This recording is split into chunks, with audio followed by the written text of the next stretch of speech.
Welcome back, you guys. We've got 4 massive stories to break down today. Hear the latest in regards to UPAMECANO and our battle with Bayern Munich to sign him. I'm going to be talking about Avram and whether this story is real or fake news. To move on, hear the latest updates in regards to the manager candidates to potentially replace Lampard.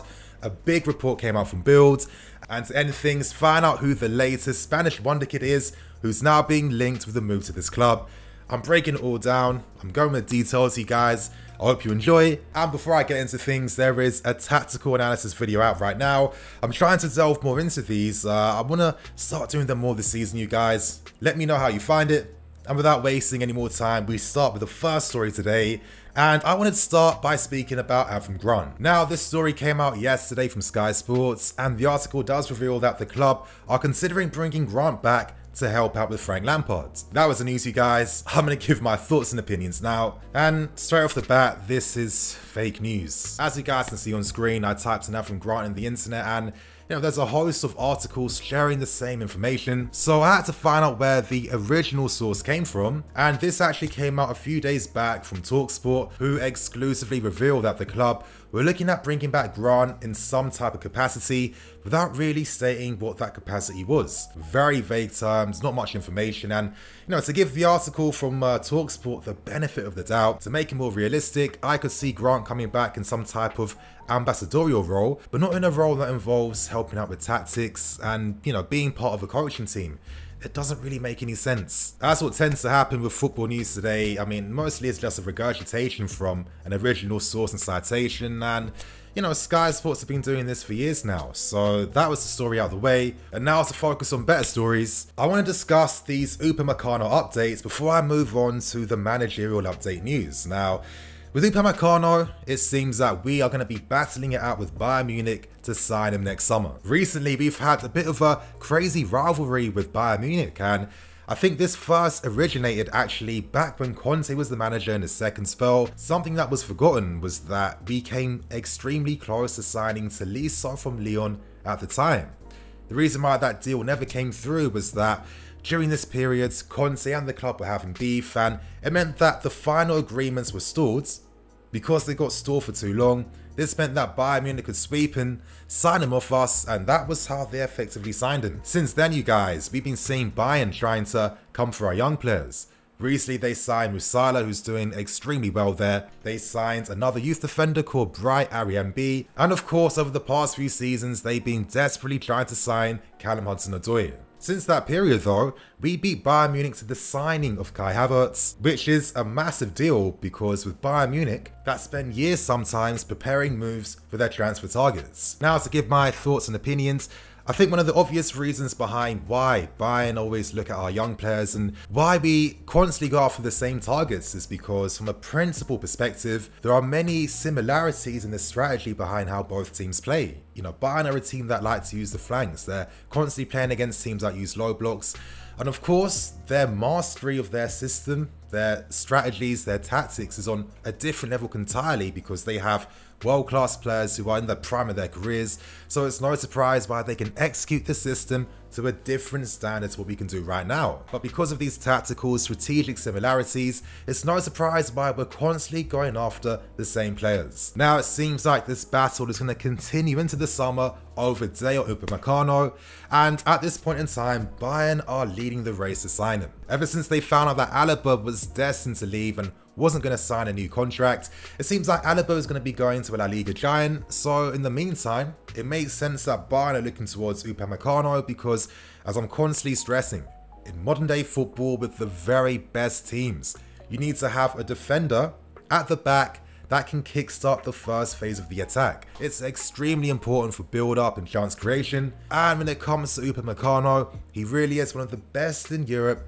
at his current age. During the 14th of December, The Athletic released an article by David Ornstein claiming that Bayern were leading the race to sign him. I'm sure that Bayern won't be too pleased or happy because they like to do things discreetly, and of course having this secret just out in the open, it can affect you getting the player that you want in the end. UPAMECANO has a very competitive release clause. Of course, his attributes and abilities: extreme pace, very good physicality, extreme technical abilities too. I mean, his passing is exquisite, so it's no surprise why Bayern are desperate to sign him. However, reports suggesting that we are after him are correct. We have made our interest very known to the player, who has been reported to have said that he is extremely flattered by interest. Now, for me, you guys, it means we're in there.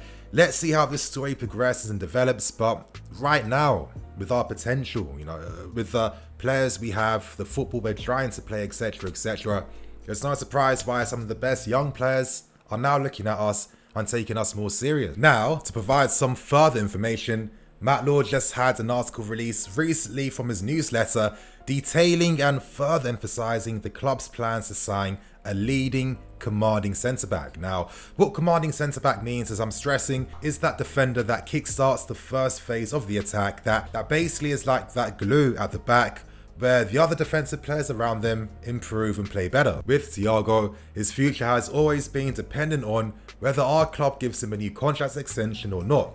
Me personally, I see it going two ways. I mean, number one, ideally Thiago stays here because his family is settled and he has ambitions to play for Brazil in the 2022 World Cup. However, things could become different if, let's say, we sign some new defenders, Thiago doesn't play as much, and potentially his World Cup spot is jeopardized because it's his final tournament in his career.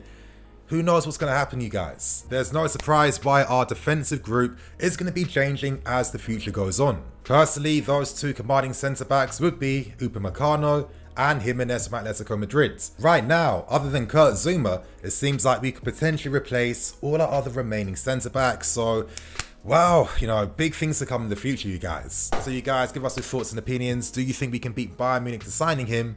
And now we move on to the third story, and let's talk about this managerial update in regards to Lampard's future. Media reports keep fueling pressure on Lampard's exit. Today, that news continues, and this comes from Bild from Germany. Christian Falk, the Bild correspondent, reports that we have held discussions with many big managers over a potential move. Now, how is this too different from the last report that came out a few days ago?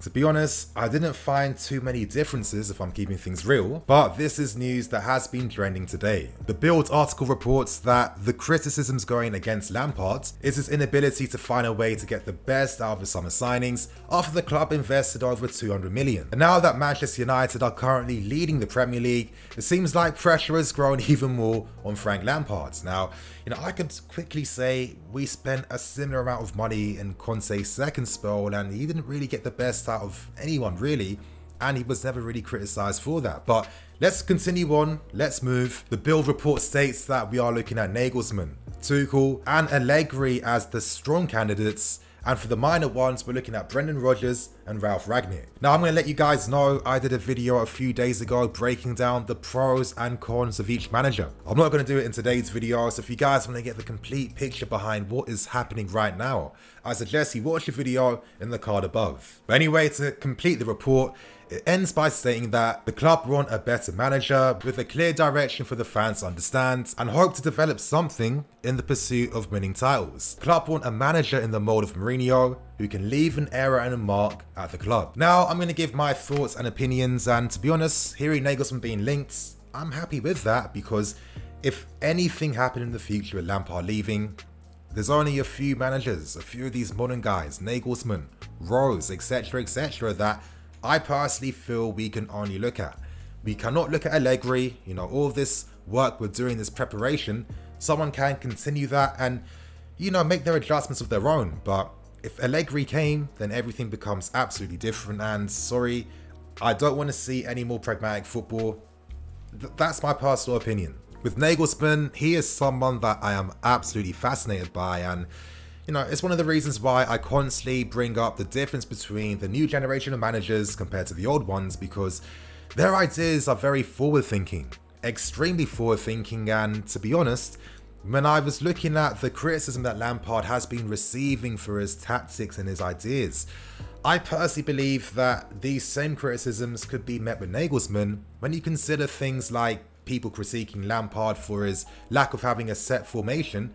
Well, Nagelsmann is known for using an abundance of formations. I mean, already this season, they've used about 5 different ones, and last season they used about 6 or 7. Nagelsmann is known for not having a set team. He uses his entire squads, and these guys go over 10 appearances each. And as I keep stressing, there really is similarities with the new modern manager compared to the old ones. One belief that both Nagelsmann and Lampard share in is having a squad full of versatile players that allow you to have formation flexibility and tactical flexibility as well. Nagelsmann is a very forward-thinking manager, and you know, I know a lot of you guys that watch me, you're watching your football, you kind of have an idea of him already.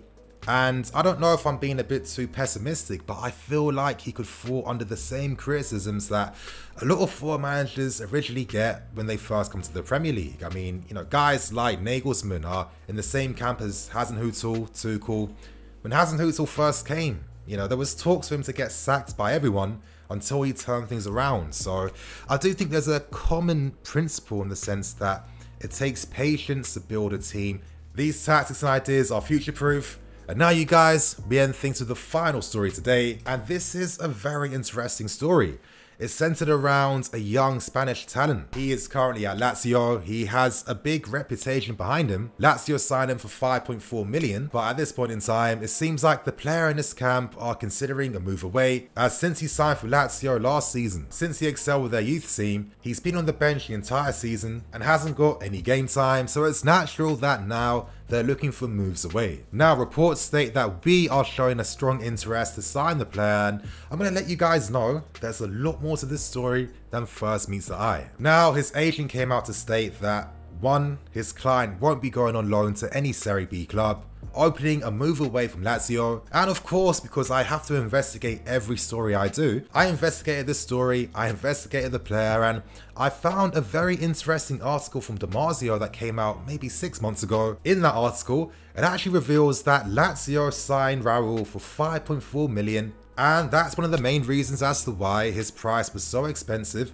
when Lazio finally signed him. So, giving my thoughts and opinions now, this could be a case of us still having that same interest in the player because we want to strengthen our loan army, because with the new rules in place, we can't be doing what we used to do before, and he falls in line with so many young players we're being linked with that our prices ranging between 1 million to 10 million, who have the potential to possibly earn us money in the future, or even become players for the team. It's either this or Raul's agents gassing things up to try and encourage more interest and more offers for their client. With Raul, he is known for his incredible skill and individualism.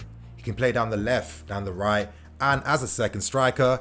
And of course, when it comes to a La Masia target, I had to ask the Cool Corner to give his thoughts behind the story, because when it comes to all things Barcelona, all things La Masia, he is an absolute expert, and what he said about the player's game falls in line to some common criticisms behind his game. Now yes, individual skill, brilliance. He's one of those players that can create something from absolutely nothing.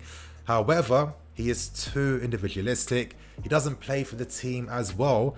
And one of the main reasons behind why Inzaghi at Lazio is not giving him minutes is because he isn't playing for the team. Now immediately this would tell us that if we signed him, he would not be part of our squads, but would be part of the loan army. So let's see how this story does develop and progress in the future. But you guys, on that note, I'm going to wrap things up and keep things moving. Thank you for watching.